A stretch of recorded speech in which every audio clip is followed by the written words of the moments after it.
Voilà, bienvenue à celles et ceux qui nous rejoignent pour donc c'est la quatrième étape, quatrième jour de notre périple, de notre pèlerinage, depuis le tout début du carême, autour de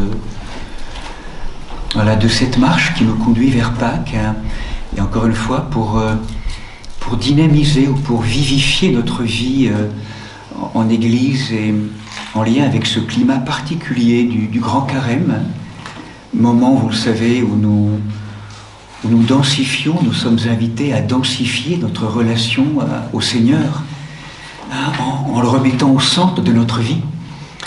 Dans cette mission d'Église aussi, qui est une mission d'enseignement, Église, mais également chacun d'entre nous, ce moment où nous faisons le point de comment nous témoignons, de comment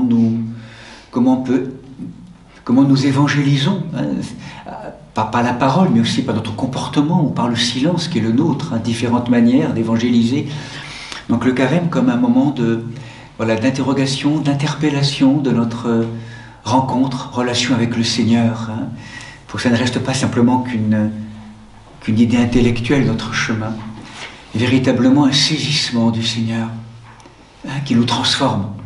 On a commencé à l'entendre avec ces belles lettres que Paul envoie régulièrement à ces communautés qu'il a créées. Il a été envoyé pour cela. Il se démarque des grands apôtres, tout proches de Jésus, qui surtout ont été là pour parler au peuple juif d'abord, à Jérusalem, et comment Paul va être envoyé donc par Jésus. Il faut rappeler donc ce moment étonnant, donc on le rappelait ce matin, donc dans toute cette marche, Paul, donc qui se prénomme vraiment juif, hébreu parmi les hébreux, fils d'hébreu, etc. Comment il va en fait témoigner juste avant de partir sur Rome. On l'a rappelé ce matin dans cet emprisonnement après 2 ans à Césarée, le troisième récit de la vocation de saint Paul, qu'il propose, qu'il énonce devant Agrippa et sa femme Bérénice, lorsqu'il rappelle, lorsqu'il parle au roi, je te prie de m'écouter avec bienveillance, la période de ma vie que dès ma prime jeunesse j'ai passée au sein de ma nation à Jérusalem, tous les Juifs la connaissent, ils savent de longue date et peuvent témoigner que j'ai vécu dans la tendance la plus stricte de notre religion en pharisien. Et pour ma part, donc, j'avais donc vraiment cru devoir combattre par tous les moyens le nom de Jésus, le Nazoréen. C'est ce que j'ai fait à Jérusalem. En personne, j'ai incarcéré un grand nombre de saints en vertu du pouvoir que je tenais de grand prêtre. Et j'ai apporté mon suffrage quand on les mettait à mort. La rage de Paul. Parcourant toutes les synagogues, je multipliais mes sévices à leur égard pour les forcer à blasphémer.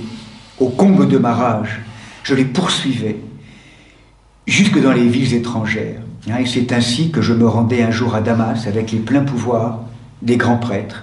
J'étais en chemin au roi lorsque vers midi, lors de la grande clarté, je vis venir du ciel, plus resplendissante que le soleil, une lumière qui m'enveloppa de son éclat, ainsi que mes compagnons de route.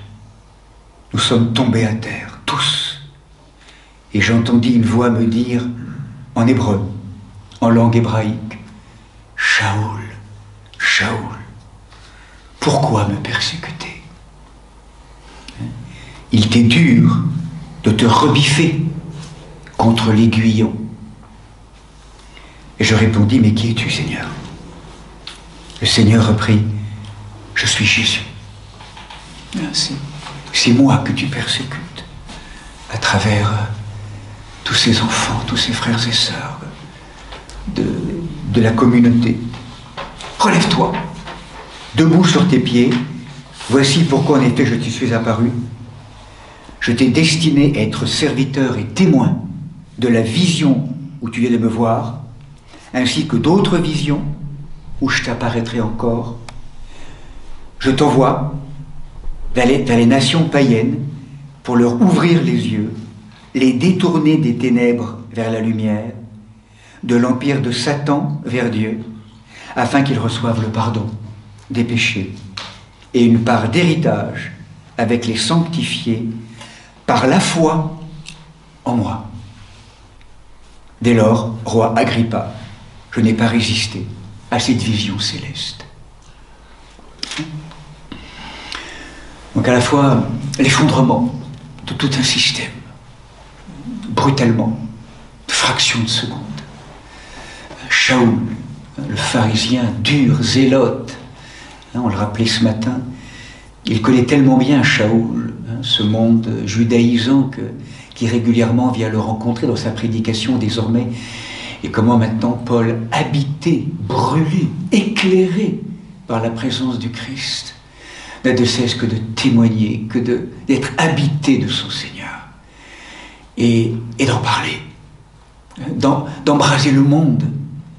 Donc 3 voyages missionnaires, on l'a rappelé ce matin, des milliers de kilomètres, en Asie mineure, puis après en passant en Europe, donc on l'a rappelé avec ces différents voyages, avec ces épîtres, ces 6 épîtres qu'on a donc déjà abordées comme étant, on pourrait dire, les épîtres de l'homme en marche, sur tous ces terrains, sur tous ces chemins d'Asie mineure et d'Europe, donc avec la Grèce, Corinthe, Thessalonique, Philippe, on a vu tout cela, et puis Éphèse, bien sûr, et tous ces grands moments. Et puis arrive ce moment, donc nous disions ce matin, où après donc être rentré à Jérusalem, après le 3e voyage missionnaire, nous sommes à peu près en 57, eh bien, il est pris à partie par Jacques, mais aussi la tradition, ou l'aile plutôt judaïsante, on pourrait dire, de l'Église. Et donc ce moment où il entend, dans la prison à Jérusalem, ce moment donc où il va entendre cette parole de Jésus, qui lui dit, tu viens de rendre témoignage à ma cause à Jérusalem, il faut qu'à Rome aussi tu témoignes de même. Paul suit désormais les inspirations de l'Esprit. Sa mission a quelque part été accomplie en Asie mineure et dans la partie est de la Méditerranée. Et maintenant, tout l'amène maintenant à aller rejoindre la partie ouest. Et vous le savez que désormais, donc emprisonné à Césarée, il va donc être invité à rejoindre Rome en prison. C'est le 4e voyage missionnaire, mais en tout cas en prison, avec tout un ensemble de péripéties, les naufrages, enfin, toute une dimension également très spectaculaire, très, on pourrait dire, héroïque, un peu comme des épopées, comme des odyssées qu'on retrouve dans ces derniers chapitres des Actes des Apôtres. Et donc là, on avait entamé ce matin l'étude pour approfondir ces enseignements de Paul, ces 4 épîtres, ces 4 lettres qu'il a écrites emprisonné. Donc là, il y a un climat autre, nous l'avons découvert, c'est peut-être un climat autre. Et donc, épître aux Philippiens ce matin, que nous avions abordé, avec une grande interrogation, une grande incertitude sur le moment de l'écriture de l'épître aux Philippiens. Est-ce à Éphèse, 3e voyage missionnaire, où on sait qu'il a été persécuté, malmené? Est-ce à Rome? Et là, on s'est plutôt projeté à la fin de sa vie, en 60-62. Voilà, les historiens, différents arguments qui sont là. Et avant de rejoindre les 2 grandes épîtres, en tout cas les 2 épîtres très fortes aussi qui nous attendent, qui sont Colossiens et Éphésiens, où là on va le voir, on entre dans un autre climat, carrément, avec d'autres enseignements. Il y a un petit billet, une épître, une lettre, dont on parle pratiquement jamais, en fait, qui pourtant est dans le cursus, dans le cursus du Second Testament, et que donc je propose maintenant de rejoindre. Après les Philippiens, une 2e épître, qui est une épître que saint Paul écrit en prison, et là, vraisemblablement, avec le texte qui est là, c'est assez unanime pour dire que cette lettre est écrite à Rome, donc 60-62, vraisemblablement. Encore une fois, toujours une incertitude concernant l'histoire. Donc, l'épître à Philémon. C'est quelques versets. Il y a il y a exactement 24 versets de cette épître. Je vous propose d'écouter. Il y a un seul paragraphe, très court. On parlerait régulièrement d'un billet pour Philémon qui touche à... On le verra la prochaine fois. Paul a écrit aussi, ou l'école paulinienne, on verra, a écrit à des personnes en particulier, à Timothée, à Tite, on le verra plutôt la prochaine fois, ou encore la dernière fois, la 6e étape pendant notre carême. Là, c'est un billet, en fait, une lettre qui est écrite à un de ses amis, sans doute romain, Philémon, et il se trouve en difficulté autour d'un événement étonnant, c'est que Philémon, qui est un maître, a des esclaves. C'était très courant à l'époque. C'était une des conditions, je dirais, sociales très concrètes, ce lien entre maître et esclave qui existait très concrètement comme une structure sociale presque du monde de l'époque. Donc il faudrait le revisiter avec nos yeux 2000 ans après, voilà, sans forcément être choqué, mais c'était en tout cas le constat relationnel qu'il y avait. Et là, l'un des esclaves de Philémon, qui s'appelle Onésime, a quitté son maître. On parlerait même d'une fuite. Onésime fugitif, on verra. Et il se retrouve chez Paul, en prison. En tout cas, il a rejoint Paul. Et donc là, Paul écrit une lettre à Philémon, le maître, eh bien, pour qu'il accueille son esclave, Onésime, qui vient d'être converti au christianisme. Désormais, comme Philémon, il est chrétien. Donc en fait, ce petit billet, on va le voir, ces quelques versets sont intéressants, parce qu'en fait, il nous signifie le mode relationnel, où finalement, de maître à esclave, Philémon et Onésime vont être invités à transformer leur relation, et on ne sait pas comment ça va se passer, en tout cas, c'est la pédagogie que Paul transmet à Philémon, le maître, pour accueillir Onésime comme esclave, certes, mais comme désormais aussi, tous les deux, frères en Christ. Donc ça vient en fait entrechoquer, dans ce petit billet, deux modes à vivre relationnels, un mode sociétal, maître-esclave, et un mode en Christ, où il n'y a plus ni maître, ni esclave, ni juif, ni grec, ni homme, ni femme, il y a des frères et des sœurs, des personnes en Christ. Où ça relativise finalement les étiquettes sociales, source de tout ghetto, ou de tout étiquetage, ou de toute séparation, et où ça vient réordonner nos différences qui sont existantes au cœur de la société, mais réordonner à cette altérité de personnes en Christ. Donc c'est pour ça que ce billet, sans doute, est déposé là, pour aussi interroger les modes relationnels de notre manière d'être en Christ.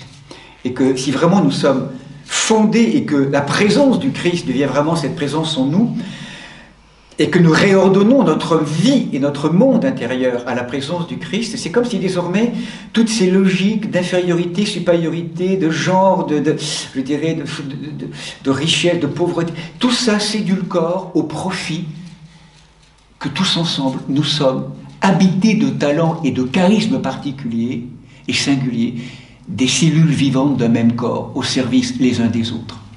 Donc il y a vraiment cette complémentarité vocationnelle, sans qu'il fasse saillie ou mention de dons ou de richesse, ou de culture, ou de genre quel qu'il soit, qui en fait saillie dans cette lettre. Et on va voir comment Paul s'y prend pour essayer d'accompagner donc le retour d'Onésime. En grec, le mot onésime, c'est utile, utile. Comment le retour d'Onésime est accompagné d'une lettre vers Philémon. Et là, on découvre à travers aussi cette épître à Philémon, dans le même climat que l'épître aux Philippiens, je dirais véritablement une lettre pleine de délicatesse, avec des sentiments peut-être, comme si... dans la manière dont la Tob, la traduction que j'utilise n'est pas la Bible de Jérusalem pour notre étude, c'est la Tob, la traduction biblique écuménique. Et la Tob nous rappelle que jamais l'apôtre n'a autant cherché à ne pas faire peser sur ses disciples le poids de son autorité. Cette autorité, on va voir comment donc, Paul va s'y prendre. Il prie, il suggère, il n'impose pas. Faire de ce billet un véritable chef-d'œuvre de tact et de cœur pour accompagner. Donc, encore une fois, c'est véritablement donc de Rome que Paul écrit cette lettre. Et on va le voir, donc, Philémone, l'épître Philémone est très très proche. Il y a même des personnes, on va le voir, qui sont nommées dans cette épître, qui est vraiment en lien avec l'épître aux Colossiens. Donc on verra tout à l'heure qu'on va entamer et qu'on verra tout à l'heure et puis en fin d'après-midi. C'est vraiment donc ces épîtres, et on verra que les Éphésiens, qu'on verra la fois prochaine, est vraiment du coup le prolongement de Philémone et Colossiens. Et là avec les Éphésiens, même si certains vont imaginer cette épître comme émanant d'un courant post-paulinien, je dirais, de les années 80-90, pour différentes raisons, on verra, mais d'autres vont au contraire y voir l'épître qui on pourrait dire est peut-être l'épître le sommet théologique de Paul, dans la perception et la compréhension que Paul aurait pu écrire cette épître à Rome, 60-62, dans des moments de grande difficulté, moments de danger pour lui, et comment là on arrive, pour certains, à une œuvre, à l'œuvre synthétique, où Paul prend de la distance et une espèce d'envolée très forte pour thématiser, pour reprendre ces thèmes, en introduire d'autres, dans une majestueuse envolée de sa parole. On verra comment interpréter ça la semaine prochaine. En tout cas, Philémone est un billet très introductif, intéressant. Donc je vous propose de découvrir cette épître. Donc ces quelques paroles. Paul, donc verset 1, il y a 24 versets. Paul, prisonnier de Jésus-Christ. Et Timothée, le frère, à Philémone, notre bien-aimé collaborateur. Et là, donc vraiment, Philémone est très clairement un homme qui est chrétien, en tout cas qui est collaborateur de Paul, et Timothée toujours. Et là, on associe Aphia, notre sœur, A-2-P-H-I-A. C'est une des seules épîtres où il y a en apostrophe, en tout cas une femme qui apparaît. Aphia, notre sœur, et Archippe, notre compagnon d'armes, et à l'église qui s'assemble dans ta maison. Donc Philémone est un être sans doute aisé. Certains, comme Jean Chrysostome, ont subodoré que Aphia était l'épouse de Philémone et Archippe leur fils. C'est pas forcément de l'avis de Daniel Marguerat en l'occurrence, peut-être qu'il rappelle qu'effectivement, n'en déplaise à Jean Chrysostome, donc Paul était vraiment, est vraiment très intéressant de savoir de rappeler le rôle important des femmes dans les missions pauliniennes. On l'a souvent rappelé au cours de ces différentes étapes. Donc Aphia et Archippe. À vous, grâce et paix de la part de notre Dieu et du Seigneur Jésus-Christ. Pourquoi on dit que c'est un être aisé? Parce que sans doute que c'est lui qui a charge de rassembler les communautés. Rappelez-vous, à l'époque de Paul, il n'y a absolument pas ces grandes églises telles que nous les voyons aujourd'hui.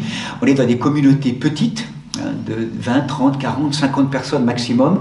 Et en fait, à côté des prières dans les synagogues qu'il y avait, en étant juifs, mais en tout cas pour les personnes qui étaient non juives et qui rejoignaient ces communautés, c'était des offices ou des rituels dans des maisons domestiques, dans des familles, des grandes maisons souvent, où on pouvait se réunir à 30, 40, voilà, on a des traces archéologiques, c'est donc souvent des personnes aisées qui accueillaient tous les disciples de la voie de Jésus dont parle Paul. Il faut vraiment revoir ça.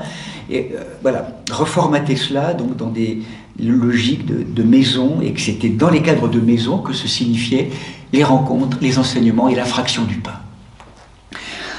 Donc là, les versets continuent. « Je rends grâce à mon Dieu en faisant continuellement mention de toi dans mes prières. Car j'entends parler de l'amour et de la foi que tu as envers le Seigneur Jésus et en faveur de tous les saints. Que ta participation à la foi soit efficace.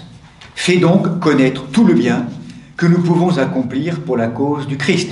Grande joie et consolation m'ont été déjà apportées par ton amour, frère, tu as réconforté le cœur des saints. » Donc, un ensemble de versets pour rappeler combien Philémone est un homme au rendez-vous de l'histoire dans cet engagement. Aussi, bien que j'ai en Christ toute liberté de te prescrire ton devoir, Paul comme fondateur, comme inspirateur, on pourrait dire peut-être comme père spirituel, hein, on pourrait dire aujourd'hui dans la catégorie un peu ascétique, monastique ou ecclésiale, Paul comme père spirituel, on pourrait dire de Philémon. Non, non, il pourrait vraiment demander, c'est de préférence au nom de l'amour que je t'adresse une requête. Et là apparaît quelque chose d'intéressant, moi, Paul, oui, moi, qui suis un vieillard. C'est le seul moment dans toutes les épîtres, hein, il y a 13 épîtres, plus le texte aux Hébreux, on en dira quelques mots qui n'est pas attribué à Paul, mais on en dira quelques mots peut-être le dernier jour. Donc 13 épîtres, là c'est la seule mention où il est dit « moi, Paul, qui suis un vieillard ». Et à l'époque, vous vous rappelez, être un vieillard, dans les catégories de l'époque, c'était 55 ans, 55-60 ans. On était vieillard. Bon. Ce qui veut dire que Paul étant né en l'an plus 5, 55, 60, on aurait écrit la lettre en plus 60, plus 65. Hein, ce qui fait que c'est un des arguments, entre autres, hein, qui fait dire que la lettre à Philémon aurait été écrite 60, 62, 63, donc quelque part lors de la captivité, première captivité à Rome. Hein. On verra aussi cette question de captivité à Rome. Certains montrent, peut-être signifieront qu'il y a peut-être eu 2 captivités à Rome, on le verra les prochaines fois. Moi qui suis maintenant prisonnier à cause de Jésus-Christ, je te prie, pour mon enfant, celui que j'ai engendré en prison, Onésime, qui jadis t'a été inutile et qui maintenant nous est utile, à toi comme à moi. Donc là, il y a un jeu de mots, hein, avec le mot onésime en grec. Hein, son nom signifie utile. Hein, c'était un nom commun, courant, parmi les esclaves, hein, et qui résume bien ce que les maîtres attendent d'eux. Je te le renvoie, lui qui est comme mon propre cœur. Hein, donc, on a son dimension paternelle de Paul, hein, qui a engendré, hein, qui a dans l'esprit ce fils Onésime, qui a quitté ce maître Philémon pour rejoindre donc Paul. Je l'aurais volontiers gardé près de moi, afin qu'il me serve à ta place dans la prison où je suis à cause de l'Évangile. Mais je n'ai rien voulu faire sans ton accord, afin que ce bienfait n'ait pas l'air forcé, mais qu'il vienne de ton bon gré.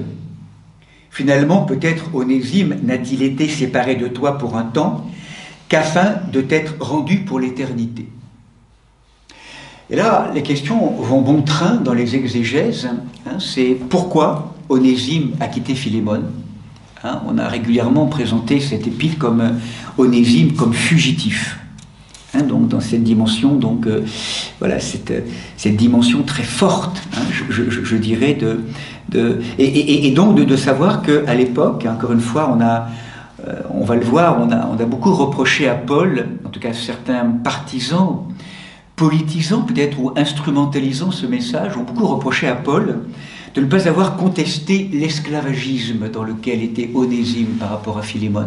Mais j'ai oublié vraiment qu'à l'époque, cette relation maître-esclave, aussi incongrue soit-elle aujourd'hui, hein, 2000 ans après, mais faisait partie du code de la société, hein, romaine et grecque, hein, en tout cas romaine. Et donc du coup, Paul va simplement inviter Onésime et je dirais Philémon à vivre leur relation différemment. Hein. Donc on le verra, Paul ne cherche pas à contredire les rouages de société, d'une part parce qu'il n'avait pas à le faire sans doute, et d'autre part parce que étant donc, je dirais, eux-mêmes extrêmement en minorité en fait, voilà, il y avait une difficulté sans doute à pouvoir remettre en question voilà, toutes les pensées, et parce qu'en fait, plus que la dimension politique, c'est la manière de vivre la relation qui est importante pour Paul. D'ailleurs, le Christ a fait également de même.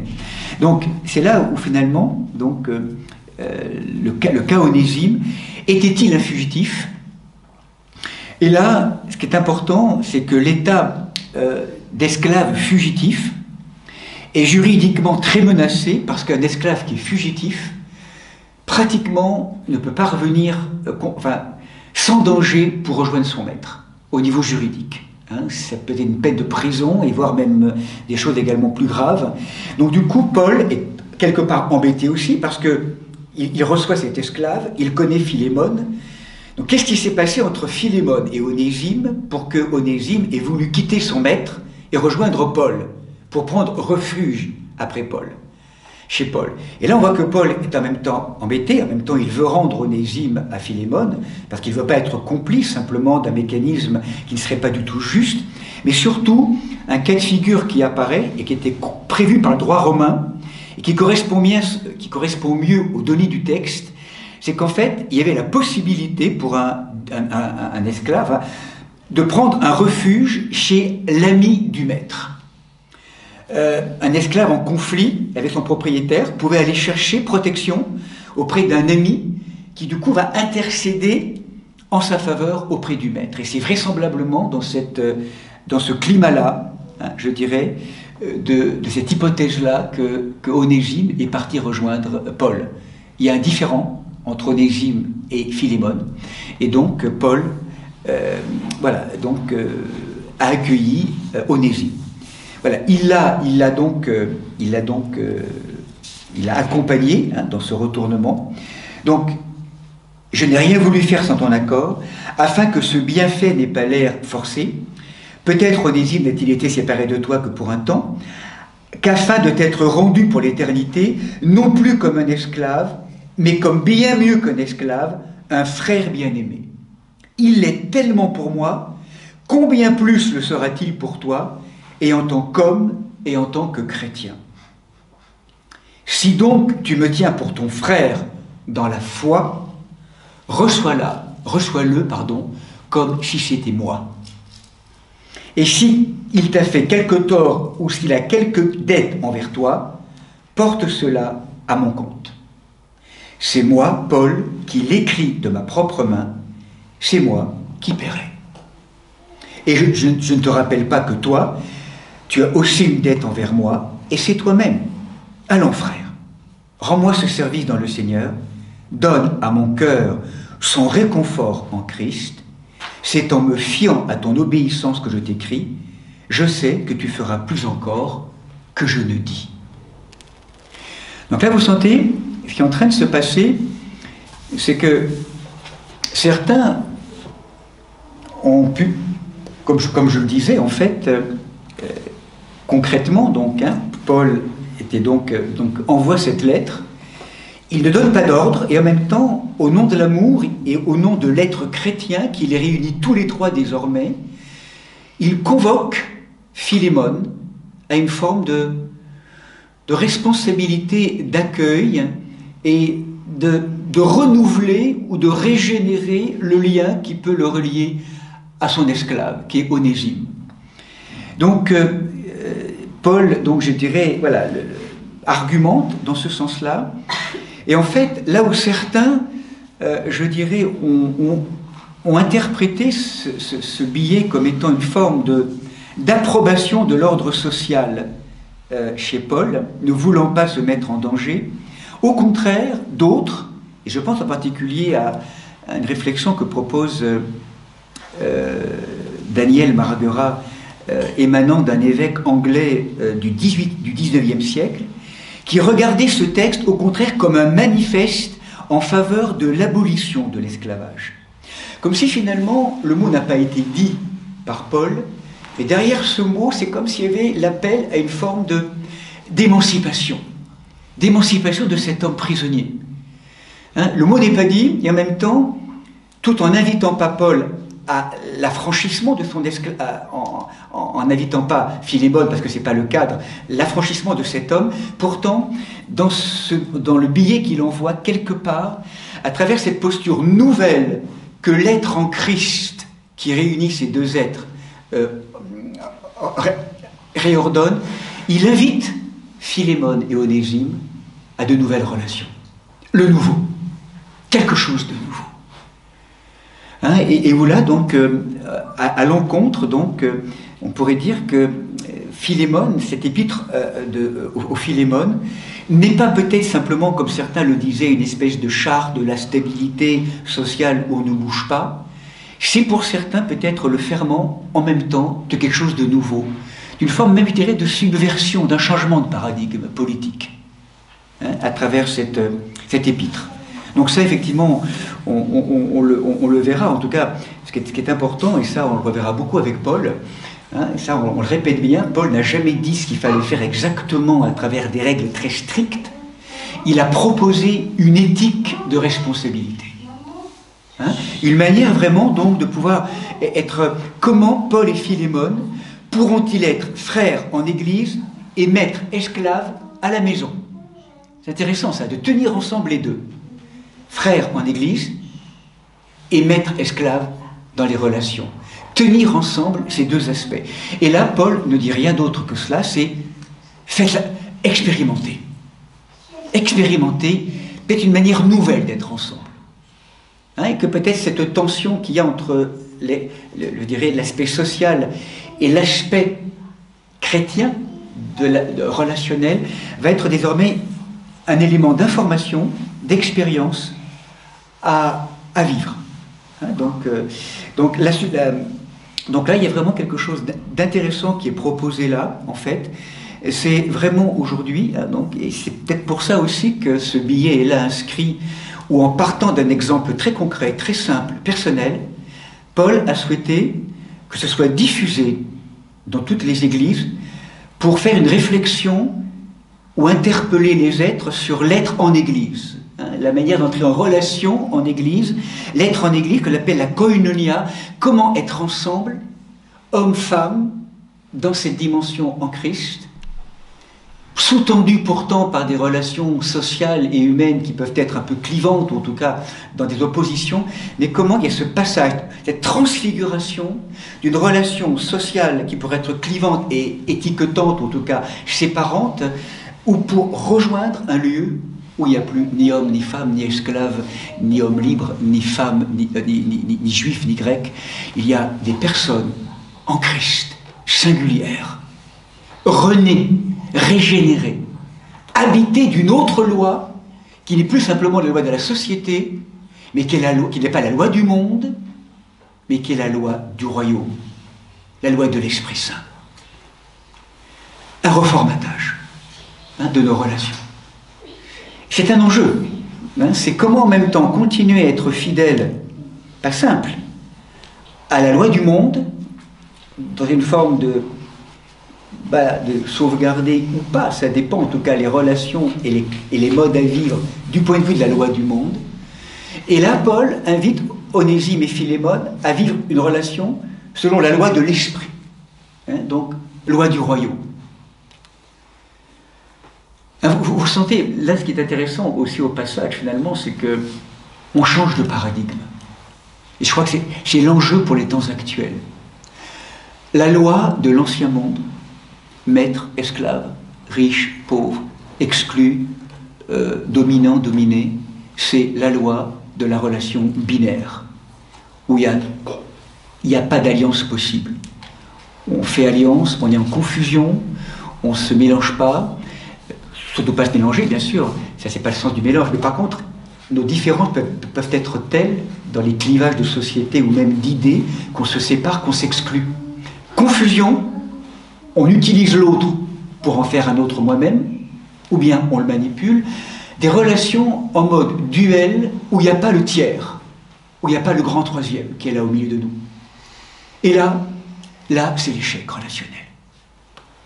Confusion, exclusion, mode dans lequel nous sommes globalement aujourd'hui dans notre monde de société, je dirais globalement ce monde de la Babylone, ce monde de l'avidité. Le passage du 2 au 3, c'est qu'entre nous, il y a le grand troisième. Il y a Onésime, il y a Philémon, maître, esclave, mais au milieu d'eux, désormais, il y a le Christ. C'est la Trinité, le mode trinitaire. Il y a toi et moi, et entre toi et moi, ce qui ne pouvait pas apparemment être lieu d'alliance peut devenir alliance parce que le Christ est là, le grand troisième. Et là, quelque part, ce billet à Philémon, c'est très clairement les modalités d'un paradigme relationnel nouveau entre toi et moi. Il y a la présence du grand troisième. Et c'est valable dans les relations de couple, les relations communautaires, les relations... Il y a un Seigneur qui est là. Tu es différent de moi, peut-être avec des valeurs ou des choses, ou de l'argent, ou des critères totalement différents qui fait qu'on pourrait tellement avoir du mal à se rejoindre. Et pourtant, parce que le grand troisième est là, ce qui nous réunit, ce qui nous sépare tellement, en le mettant au milieu, au service du Christ, va faire qu'on va en faire un espace d'unité. Il y a toi et moi, et parce que le grand troisième est là, il peut y avoir du nous, il peut y avoir l'avènement du royaume. Et je crois que ce billet, à Philémon, interroge cela. Le passage du modèle relationnel, binaire, duel, clivant, séparant, dans lequel nous sommes, jusqu'au modèle trinitaire. Il me semble entendre dans la réflexion aussi qui peut être les nôtres, que l'avènement du monde nouveau, aujourd'hui dont il est question, c'est quelque chose de cet ordre-là. C'est l'avènement d'un Seigneur au milieu de nous. Et au-delà des visages, bon, il n'y a pas à imposer, mais qu'est la présence du Seigneur, que désormais au milieu de nous, le centre est rendu à Dieu, au Christ, à la présence intérieure. C'est fondamental. S'il n'y a pas ce référent et que nos vies ne sont pas réordonnées à ce grand troisième, c'est le chaos, à terme. Donc, monde nouveau, le paradigme nouveau, relationnel, dans toutes ces relations fracturées qui sont les nôtres, et de retrouver le lien avec la source d'amour, qui fait que nos relations avec la création, tous ces désordres écologiques, ces drames écologiques, dans la relation avec le monde minéral, végétal, animal, angélique, les relations entre chacun d'entre nous et avec nous-mêmes, est brisée, cassée, si nous remettons le grand troisième, en réordonnant notre vie, comme Paul l'invite à Philémon, pour réintégrer cet homme qui peut rester son esclave à un niveau donné, mais désormais frère d'une même source. Toutes les relations vont changer. Désormais, voilà. Donc ça, je crois que c'est vraiment une grande réflexion qu'on pourrait imaginer. Et donc là, cet épître à Philémon se conclut de la manière suivante. Donc, allons, frères, rends-moi ce service dans le Seigneur, donne à mon cœur son réconfort, en même temps, prépare-moi un logement. Donc on a l'impression que, voilà, j'espère en effet, grâce à vos prières, vous être rendus. Épaphras, mon compagnon de captivité, en Jésus-Christ te salue, ainsi que Marc, Aristarque, Démas et Luc, le médecin, Luc, qui apparaît. Mes collaborateurs, la grâce du Seigneur Jésus-Christ soit avec vous. Voilà, donc Philémon, à travers cela, nous invite à cette grande expérience, je dirais, de cette pensée, comment partager avec autrui la grâce reçue d'une identité nouvelle. Comment, quels que soient les clivages et tous les milieux dont nous venons, parfois une grande difficulté peut-être à nous rencontrer si on était dans le monde, comment en Église, en Christ, il y a comme une manière nouvelle, une grâce reçue d'une identité nouvelle qui nous est commune. Voilà, c'est tout ça que Paul veut inscrire dans les premières communautés, et donc du coup en chacun de nos communautés aussi 2000 ans après. Cette manière d'être ensemble. Ça va, cette dimension un peu de... cette manière relationnelle, donc Philémon, donc vraisemblablement écrit donc à Rome.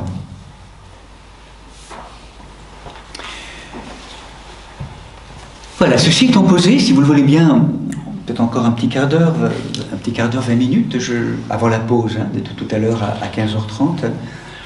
Peut-être je vous propose donc, riche de cette épître à Philémon, de prolonger en fait en introduisant et en entrant dans toutes les grandes questions que posent maintenant les deux épîtres qu'on va aborder. On va aborder une, donc, qui est l'épître aux Colossiens, qui est une ville toute proche d'Éphèse, en Asie mineure, que Paul n'a pas visité, en tout cas on a la sensation qu'il n'a pas vraiment visité cette ville, et il écrit où il l'aurait visité, mais en tout cas c'est pas signifié dans les actes des apôtres. Et surtout, donc, on a la sensation qu'avec ces deux épîtres, on entre dans toute une manière d'appréhender les choses un peu différente, que je propose donc de découvrir, épîtres aux Colossiens et Éphésiens, qui pose problème pour beaucoup, parce que, en particulier concernant cette authenticité paulinienne, est-ce que c'est Paul qui a écrit ces épîtres? Jusque-là, on a la sensation que c'est vraiment Paul, hein, donc ça fait 8 épîtres où on sent que c'est Paul. Par contre, ces 2 épîtres, Colossiens et Éphésiens, hein, dans une première partie, je vous rappelle simplement les questions posées, c'est qu'on a tellement de nouveautés théologiques, en même temps des sujets qu'on va retrouver, et en même temps des nouveautés théologiques qui fait que pour certains, comment Paul, en si peu d'années, aurait pu voir sa pensée se transformer autant au niveau je dirais, des thèmes abordés. C'est un des arguments, hein, qui donc fait que ces épîtres n'auraient pas finalement été écrites comme la tradition le dit lors de l'emprisonnement à Rome 662, mais dans le cadre d'un contexte, et c'est intéressant pour nous à entendre, d'une école paulinienne, comme il y a une école johannique, hein, dans certaines traditions et approches plutôt contemporaines finalement, parce que vous vous rappelez que tout un ensemble de choses un peu étonnantes qui se sont passées lorsqu'il y a une espèce de critique historique biblique, c'est qu'à l'époque, dans la tradition, je pense en particulier à Jean. Jean, disciple bien-aimé, était celui qui avait inspiré et écrit l'Évangile, en 90, 100, en tout cas il avait inspiré et écrit. C'est lui aussi qui était le prophète d'Apocalypse, et c'est lui qui aussi aurait écrit les lettres de Saint Jean. Comme tout un enseignement de cet homme, jeune quand il a rencontré Jésus à l'âge de 18-20 ans, une maturité, une disciple bien-aimé dans sa virginité, dans son amour tellement inouï pour Jésus, pour le Christ, comment cet homme, donc en prenant chez lui Marie, à Jérusalem ou à Éphèse, hein, différentes options, a pu voir toute sa parole, et créateur également, et protecteur d'Église, donc en Asie mineure. Mais la critique historique contemporaine a fait que désormais, une école johannique apparaît, le disciple qui a écrit l'Évangile n'est plus vraiment Jean, c'est un disciple bien-aimé, et du coup, Jean, je dirais Jean l'évangéliste, n'est plus forcément le disciple bien-aimé, proche de Jésus, apôtre de Jésus, qui n'est pas le même que le prophète de l'Apocalypse, et qui n'est pas non plus le même que celui qui a écrit les épîtres. Donc il y a une tendance en fait avec cette critique, à pouvoir en fait dissoudre ou disloquer quelque chose qui dans la tradition était assez cohérent. Bon. Avec Marie-Madeleine, on a un peu la même question aussi avec Marie-Madeleine. Hein. Alors, même si la question était beaucoup plus difficile dès le départ, est-ce que Marie de Magdala, Marie de Béthanie et la femme pécheresse au pied de Jésus étaient la même femme? Hein. Bon, on sait bien, il y a les tenants d'une thèse de la différenciation, et d'autres au contraire qui considèrent que c'est la même personne, donc à travers différentes intuitions. Donc, il y a quand même beaucoup encore de points d'interrogation. Ben, avec Paul, c'est pas la même chose, mais c'est un peu la sensation que la tradition posait le fait que Paul aurait écrit ses lettres en 662, et on va voir qu'il y a une telle envolée à ce moment-là, où du coup une vision nouvelle apparaît. On va voir que Paul, avec les Colossiens, mais surtout avec les Éphésiens, va compléter son approche du corps de l'Église, avec une dimension aussi cosmique du Christ qui apparaît, on va le voir avec les Colossiens, et comment donc, pour certains, parce que le christianisme a vraiment vécu une crise majeure, et ça on l'oublie, effectivement, c'est un des arguments intéressants que propose Daniel Marguerat, pour légitimer ou pour expliquer pourquoi, après les années 60-70, il y a eu tout un ensemble d'écrits qui se sont structurés dans le christianisme. Daniel Marguerat et d'autres théologiens ont cette explication que dans les années 60, 62, 64, il y a 2 grands événements qui vont se passer, qui vont ébranler les fondements de cette tradition première. C'est d'abord la naissance sociale des 3 piliers, que sont Jacques, à Jérusalem, martyrisé en 62. Paul, mort aussi en 62, 60, 62, 63, on ne sait pas exactement, et Pierre, crucifié à l'envers, à Rome, en 64. Les 3 grands piliers fondateurs disparaissent. 70, la prise du temple de Jérusalem.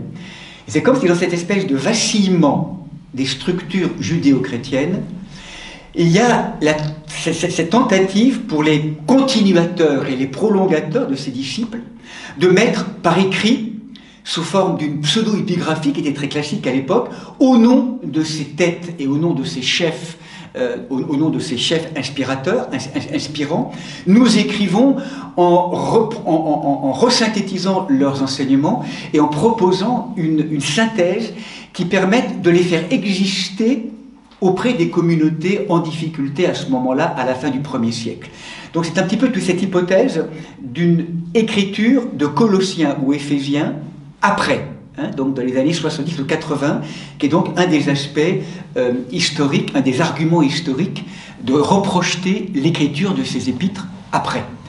Quelle que soit l'hypothèse, hein, les hypothèses, donc que je vous propose peut-être pour entamer notre propos, c'est peut-être d'entrer vraiment dans cette épître aux Colossiens, hein, et de découvrir donc ensemble, de continuer ce chemin de découverte de l'enseignement, hein, de Paul, donc à travers ces textes, donc en ayant vraiment une vraie question sur la notion de l'authenticité. Est-ce Paul qui les a écrits à Rome, en lien avec Philémon, Éphésiens, du coup, étant la synthèse de Colossiens, on le verra la semaine prochaine, ou est-ce que ça a été déplacé? Voilà, donc beaucoup d'interrogations, mais peut-être rentrons tout simplement dans le texte des Colossiens, maintenant. Hein, donc Colosse, une ville tout proche de l'Asie mineure, tout proche d'Éphèse, que je propose donc de rencontrer à travers donc ces premiers versets,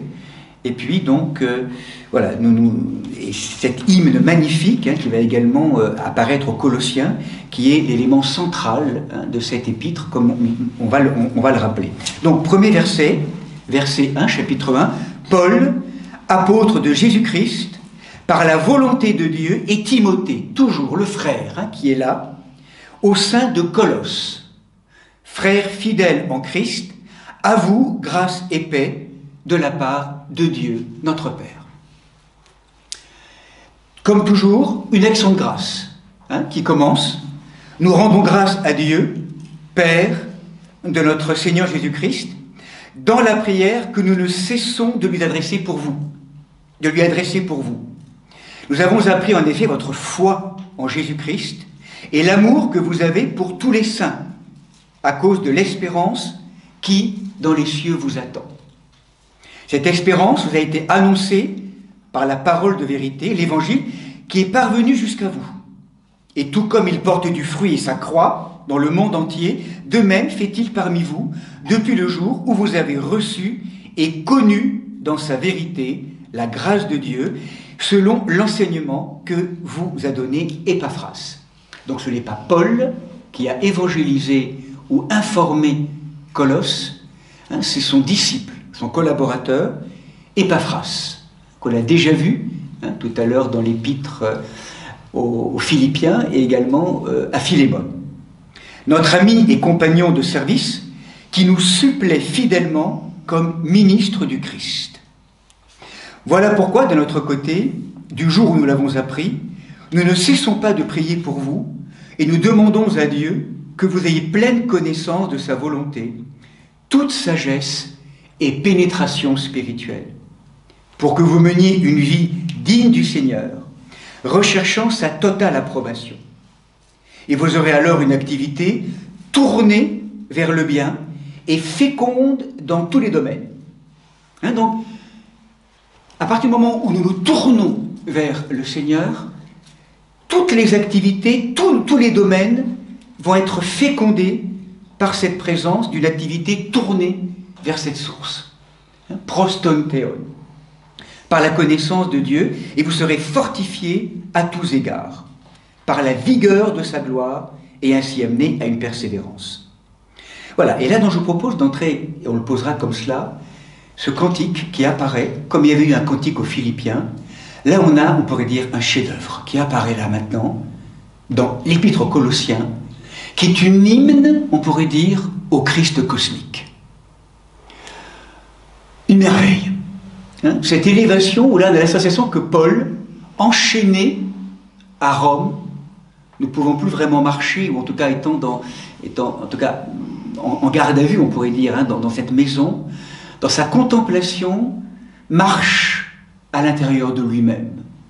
il pèlerine et il ouvre des horizons, des espaces qui s'ouvrent, avec sans doute le déploiement de cette vision qu'il a reçue à Damas, comme une huile qui n'a de cesse que de se propager et d'infuser dans toute son intelligence. C'est comme s'il était là, il rejoignait quelque part de plus en plus profondément le mystère qui a été déposé en lui, qu'il commence à mettre en mots de manière encore plus claire, plus profonde que les différentes épîtres d'avant.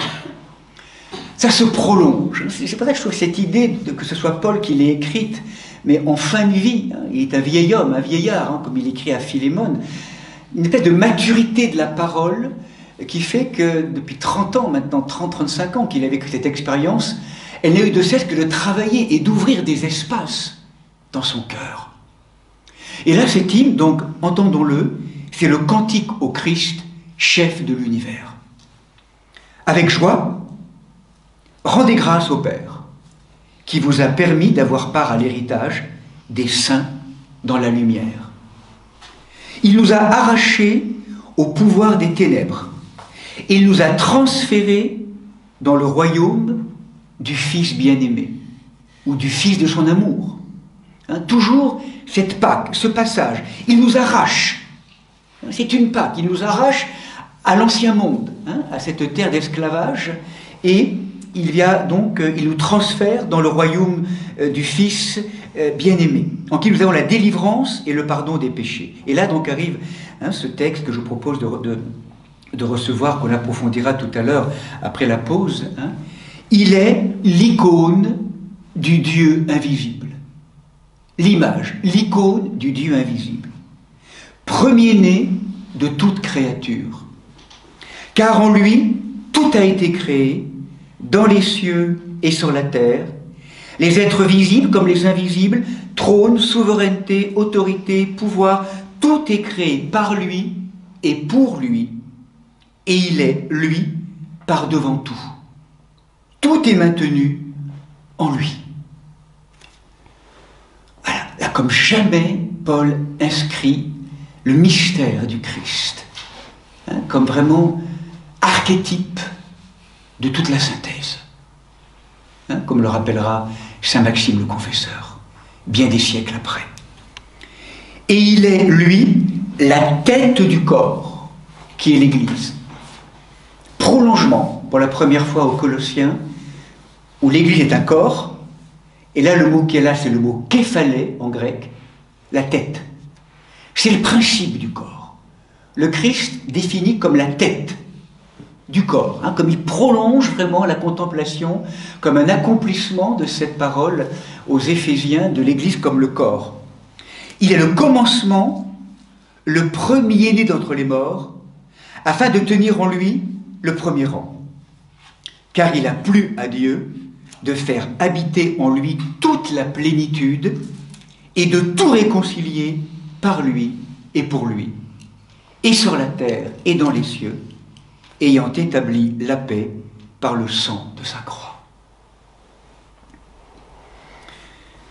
Voilà, cet hymne, c'est vraiment, on pourrait dire, le centre vital, vibrant de cet épître aux Colossiens, cette dimension cosmique, où on sent bien qu'à Colosse, ce que Paul sans doute veut minimiser, c'est sans doute tout un ensemble de discours aussi qu'il y avait à l'époque autour de une forme de gnose, de gnosticisme, ou peut-être on le verra plus tard dans l'épître, où on a la sensation qu'il y a peut-être une forme d'angiolâtrie, comme si on donnait trop d'importance à l'ange, au monde des anges, aussi peut-être à travers cette dimension, ce mot de plénitude, on parle du mot plérome en grec, pléroma, qui apparaît pour la première fois aussi dans le contexte du texte grec. Le mot plérome est un mot qui était régulièrement utilisé dans les approches gnostiques, mais gnostiques mal comprises dans le sens d'un démiurge qui séparait la matière mauvaise de cette dimension divine. Donc il y avait une espèce de... Voilà. Et je crois que Paul... je crois, c'est ce que disent certains, Paul réutilise tous ces textes pour replacer et comme proposer un modèle théologique très accompli, où le Christ se présente véritablement à ce moment-là comme surplombant toutes les dimensions divine et humaine, tous les plans angéliques. Donc, dans son humanité, il réconcilie tout par lui et pour lui, et sur la terre et dans les cieux. Cette vision cosmique, encore une fois, qui est particulière, c'est donc la première fois, on pourrait dire, que ce versant, que ce Christ céleste dominant le monde angélique, et l'Église comme corps du Christ, et cette dimension de la tête qui apparaît, la tête du corps, qui apparaît vraiment comme l'accomplissement, on pourrait dire, anatomique, on pourrait dire entre guillemets, de l'Église, et cette image que Paul a à ce moment-là, de cette, on pourrait dire, d'une vision cosmique.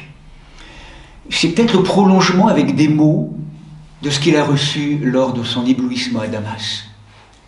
Comme si tout ce travail de cette lumière, chemin faisant, toutes les marches qu'il a faites pendant, depuis, si on considère que la vision est en 34-35, il écrit en 60, ça fait 25 ans, 30 ans qu'il a eu cette vision.